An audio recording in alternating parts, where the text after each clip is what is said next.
কীর্তনে পড়ে যে আমরা সাধনা করলাম, তাই এই কীর্তনের মাধ্যমে আমরা পরম পুরুষকে খুব কাছে নিয়ে আসতে পারছি।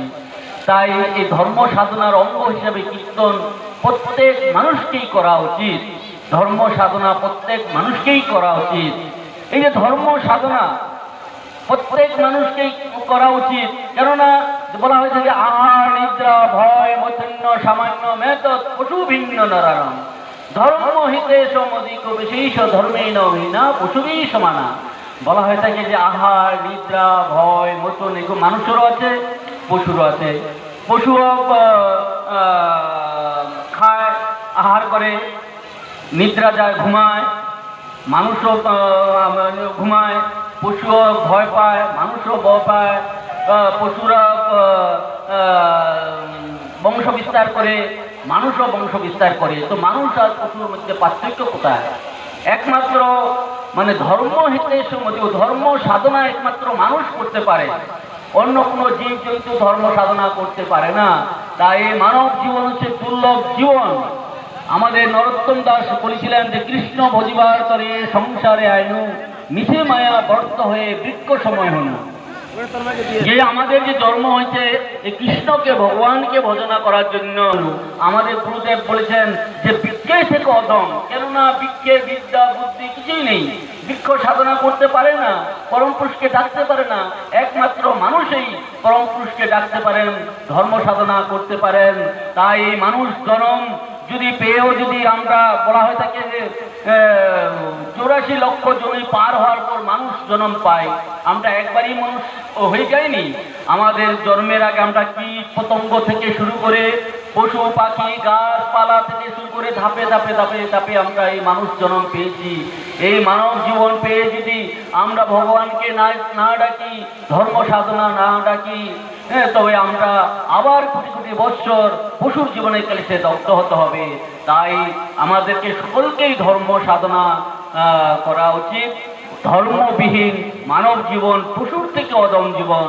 তাই ধর্ম সাধনা প্রত্যেক মানুষকে করা উচিত। তো এই ধর্ম সাধনাটা কিভাবে আমরা এই ধর্ম সাধনা করব? বলা থাকে যে অল্পে তুষ্ট হওয়া মানুষের স্বভাব নয়, সৃষ্টির আদিকাল থেকে মানব মন বৃহতের উপাসক। এই বৈশিষ্ট্যের দ্বারা পরিচালিত হয়ে সুদীর্ঘকালের পথ চলতে চলতে মানুষ আবিষ্কার করছে বিজ্ঞান ধর্ম দর্শনকে। বিজ্ঞান চর্চা যে পরিমাণ হয়েছে, ধর্ম চর্চাও তা তদপেক্ষা কোনো অংশে কম হয়নি। কিন্তু ধর্ম কথাটির বহুল পরিমাণ মূল্যবোধ থাকা সত্ত্বেও তার যে প্রয়োগ করা হয় সেটা সত্যিই আজ নিন্দা ও সমালোচনার যোগ্য। ধর্মের নামে মানুষের মানুষের যে বিভেদ সৃষ্টি করা হয়, সাম্প্রদায়িক দাঙ্গা হয়ে থাকে, যুদ্ধ হয়ে থাকে, এটা ভাষায় ধর্ম বলতে আমরা কি বুঝি? বিজ্ঞানের ভাষী বস্তুরই একটা মৌলিক। আবার আমরা জানি জলে ধর্ম হচ্ছে প্রতিটি বস্তুকে ভিজিয়ে দেওয়া, অক্সিজেনে দেওয়া, কার্বন ডাই অক্সাইডে ধর্ম হচ্ছে প্রত্যেক মানুষই। সে অনন্ত সূত্র কি? এই ভৌতিক জগতের সম্পদ হচ্ছে সীমিত।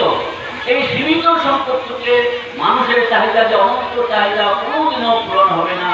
তাই অনন্ত চাহিদা পূরণ করতে গেলে পরে তাকে বলা হয় যে অনন্ত সুখম আনন্দম। এই আনন্দ, অনন্ত সুখের নাম হচ্ছে আনন্দ। মানুষ আনন্দ পেতে চায়, মানুষ আনন্দ পাওয়ার জন্য বেঁচে আছে, আনন্দ পাওয়ার জন্য তার জন্ম হয়েছে। তো আনন্দ জিনিসটা কি?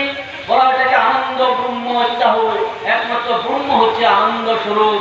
ব্রহ্ম জিনিসটা কি না? যে নিজে বৃহৎ এবং যার ভাবনা অন্য নিয়ে করে তিনিও বৃহতে যান, তিনি হচ্ছেন ব্রহ্ম, বৃহত্তার ব্রহ্ম, বৃহন্তার ব্রহ্ম।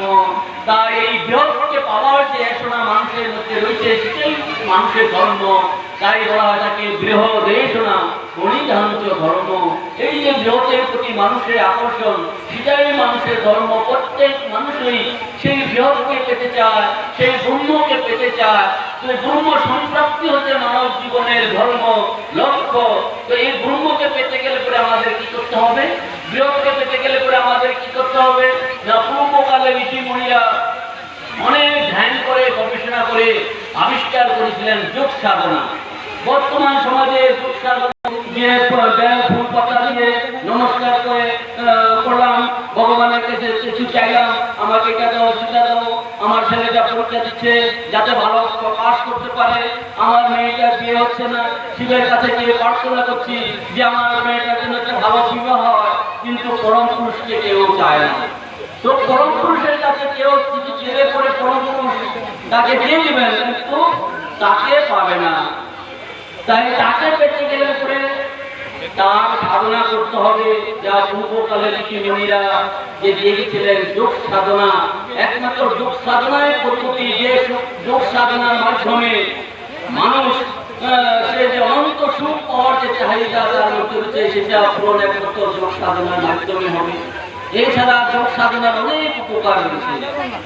যোগ সাধনা যদি নিয়মিত করে সে সুস্থ থাকবে, নিরোগ থাকবে। আমরা দেখবেন অনেকেই এই যে বিয়ে বাড়িতে এসছেন, একটু বেশি খেয়ে নিলে পরেই ঢেকে উঠতে থাকবে, এসিড হয়ে যাবে। হ্যাঁ, অ্যাসিডিটি রয়েছে,